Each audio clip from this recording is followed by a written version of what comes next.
नमस्कार, बहुत स्वागत है आपका। आप देख रहे हैं किस्मत कनेक्शन और मैं हूं आपके साथ शैलेंद्र पांडे। दुनिया में प्राचीन से प्राचीन सभ्यता में जब हम देखते हैं तो भगवान शिव की पूजा प्राचीनतम सभ्यताओं में भी होती रही है और भगवान शिव की पूजा करने का जो सबसे सरल तरीका जाना जाता है वो है शिवलिंग की पूजा करना। आज हम आपको बताएंगे कि शिवलिंग की महिमा क्या है और शिवलिंग से जुड़े हुए नियम क्या हैं। इसके अलावा आपके राशियों का हाल आपको बताएंगे और आपके मेल का जवाब भी देंगे। तो चलिए कार्यक्रम की शुरुआत करते हैं और सबसे पहले जानते हैं गुड लक।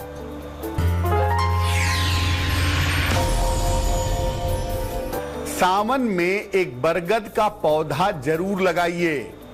अगर आप ऐसा करते हैं तो इससे संतान संबंधी समस्याओं का निवारण अवश्य होगा। संतान की प्राप्ति नहीं हो पा रही है तो होगी और अगर संतान की तरफ से कोई दिक्कत है तो वो दिक्कत दूर हो जाएगी।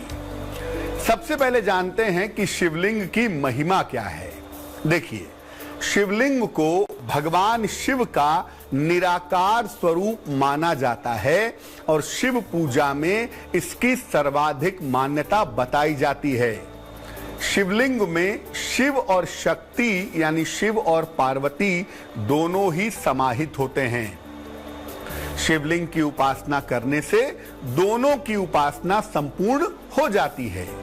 अलग अलग तरीके के शिवलिंगों की पूजा करने का विधान है, जैसे स्वयंभू शिवलिंग, नर्मदेश्वर शिवलिंग, जनेऊधारी शिवलिंग, सोने और चांदी के शिवलिंग और पारद के शिवलिंग की पूजा की जाती है।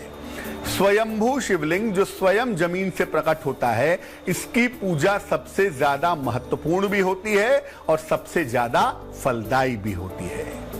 चर्चा को आगे बढ़ाएंगे, लेकिन उसके पहले मेष, वृष और मिथुन राशि का राशिफल।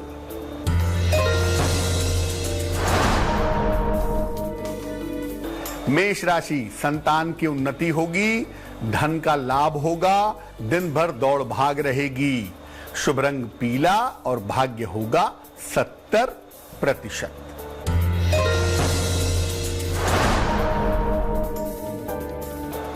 वृष राशि, कोई बड़ा आर्थिक लाभ होगा, सेहत अच्छी हो जाएगी, धन की स्थिति में सुधार होगा। शुभ रंग नीला और भाग्य होगा 80%।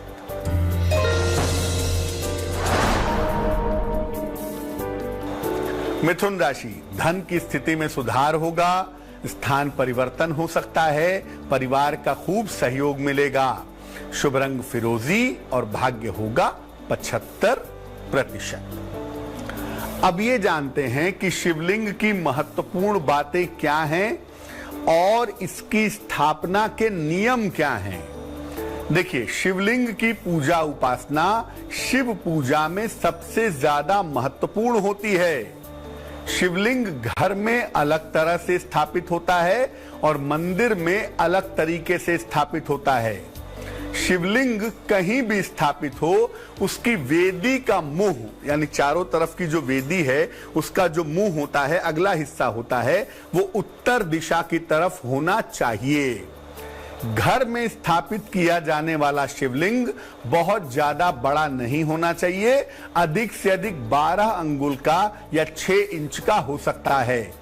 मंदिर में कितना भी बड़ा शिवलिंग स्थापित किया जा सकता है।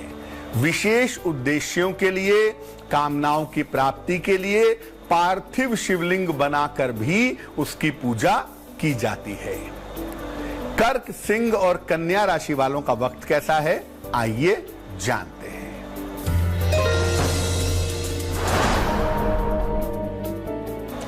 कर्क राशि, व्यर्थ का तनाव हो सकता है, सेहत कमजोर रहेगी, आलस्य से बचें, महत्वपूर्ण काम बिगड़ सकते हैं। शुभ रंग सुनहरा और भाग्य होगा 60%।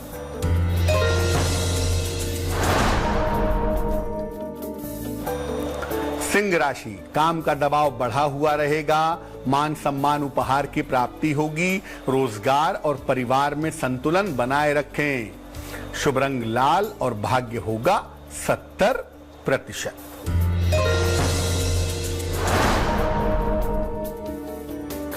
कन्या राशि, काम का बोझ बढ़ेगा, आकस्मिक धन लाभ के योग हैं, संतान को लेकर चिंता हो सकती है। शुभ रंग सफेद और भाग्य होगा 65%।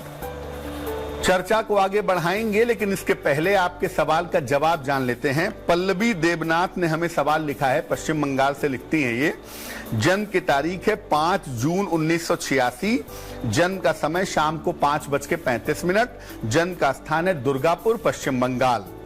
ये लिख रही हैं कि सरकारी नौकरी की कुंडली में क्या संभावना है, यूजीसी नेट की तैयारी कर रही हैं, उसमें सफलता मिलेगी या नहीं मिलेगी, विवाह का क्या योग है और भविष्य कैसा है। पल्लवी कुंडली बनती है वृश्चिक लग्न की और राशि बनती है मेष, महादशा राहु की और अंतरदशा शुक्र की चल रही है। सबसे पहले बता दूं कि कुंडली में शिक्षा क्षेत्र में अच्छे करियर की संभावना बनती है। सो आप अगर पीएचडी करें या यूजीसी नेट क्वालिफाई करके शिक्षा क्षेत्र में जाने की कोशिश करें तो आपको शिक्षा क्षेत्र में सरकारी नौकरी मिल सकती है, लेकिन वो मिलेगी 2022 में। दूसरी बात यह है कि आपकी कुंडली में विवाह की संभावनाएं 2021 में मई के महीने से शुरू होती हैं। 2021 के अंत में या 22 के आरंभ में आपके विवाह होने के योग कुंडली में जरूर बनते हैं। ऐसा नहीं है कि आपका डिवोर्स हो जाएगा, लेकिन चूंकि शनि की स्थिति बहुत अच्छी नहीं है, शनि सूर्य का संबंध बहुत अच्छा नहीं है, तो कुंडली मिलाकर के विवाह करें तो आपके लिए बेहतर होगा। फिलहाल आप एक मोती बनवा के पहन लें, 10-12 रत्ती की मोती चांदी की अंगूठी में, दाहिने हाथ की सबसे छोटी उंगली में। सोमवार की रात को मोती पहनना आपके लिए फायदेमंद रहेगा। अब ये जानते हैं कि शिवलिंग की पूजा में क्या क्या अर्पित करना चाहिए। शिव जी की पूजा में 2 वस्तुओं का विशेष महत्व है, जल का और बेलपत्र का। इन दोनों ही वस्तुओं से भगवान शिव की विधिवत पूजा की जा सकती है। इसके अलावा कच्चा दूध, सुगंध, गन्ने का रस, चंदन से भी शिव जी का अभिषेक किया जा सकता है। शिव जी को कभी भी सेमल, जूही, कदम्ब और केतकी अर्पित नहीं करना चाहिए। साथ ही साथ तुलसी दल भी शिवलिंग पर अर्पित नहीं करेंगे। चर्चा को आगे बढ़ाएंगे, लेकिन इस बीच जान लेते हैं तुला, वृश्चिक और धनु राशि का राशिफल।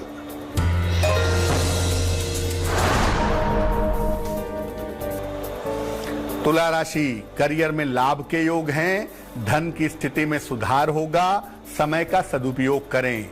शुभ रंग हरा और भाग्य होगा 75%।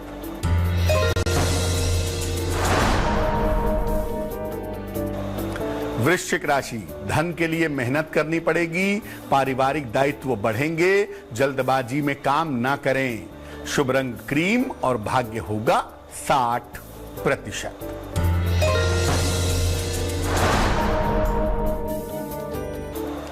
धनु राशि, स्थान परिवर्तन के योग हैं, कार्यक्षेत्र में मेहनत करनी पड़ेगी, कीमती चीजों को संभाल कर रखें, रखरखाव में सावधानी रखें। शुभ रंग नारंगी और भाग्य होगा 70%। अब ये जानते हैं कि शिवलिंग पर जब कुछ चढ़ा रहे हैं, अर्पित कर रहे हैं, तो किन बातों का ध्यान रखें। शिवलिंग पर जलीय पदार्थ अर्पित कर रहे हैं, दूध अर्पित कर रहे हैं, पंचामृत अर्पित कर रहे हैं, पानी अर्पित कर रहे हैं, तो उसकी धारा बना करके अर्पित करना चाहिए। ठोस पदार्थ अर्पित कर रहे हैं, फल आदि चढ़ा रहे हैं या फूल चढ़ा रहे हैं, तो दोनों हाथों से उसे शिवलिंग पर लगाइए। शिवलिंग पर कुछ भी अर्पित करें, आप जो चाहें, दूध, दही, शहद, शक्कर, सुगंध, चंदन, अंत में जल जरूर अर्पित करें। और शिवलिंग पर तामसिक चीजें अर्पित मत करें। साथ ही साथ शिवलिंग पर किसी के लिए मारण प्रयोग ना करें। मकर, कुंभ और मीन राशि वालों का वक्त कैसा है, आइए जानते हैं।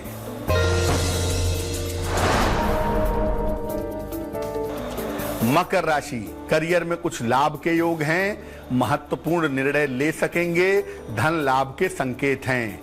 शुभ रंग धानी और भाग्य होगा 80%।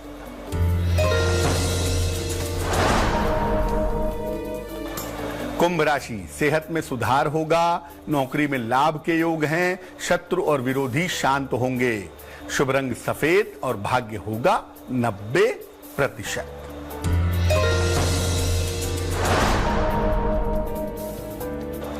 मीन राशि, संपत्ति के मामले में लापरवाही न करें, करियर में तनाव हो सकता है, शिव जी को जल अर्पित करें। शुभ रंग लाल और भाग्य होगा 60%। तो आज हमने बात की शिवलिंग के महिमा की। अब जान लेते हैं क्या है आज की सलाह।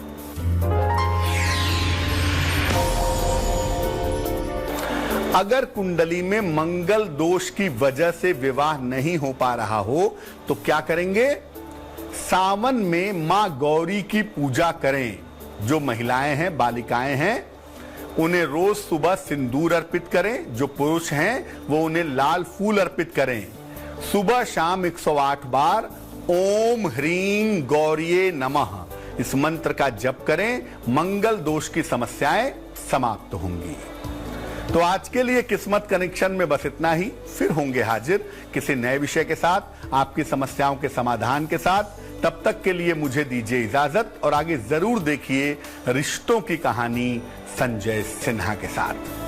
नमस्कार।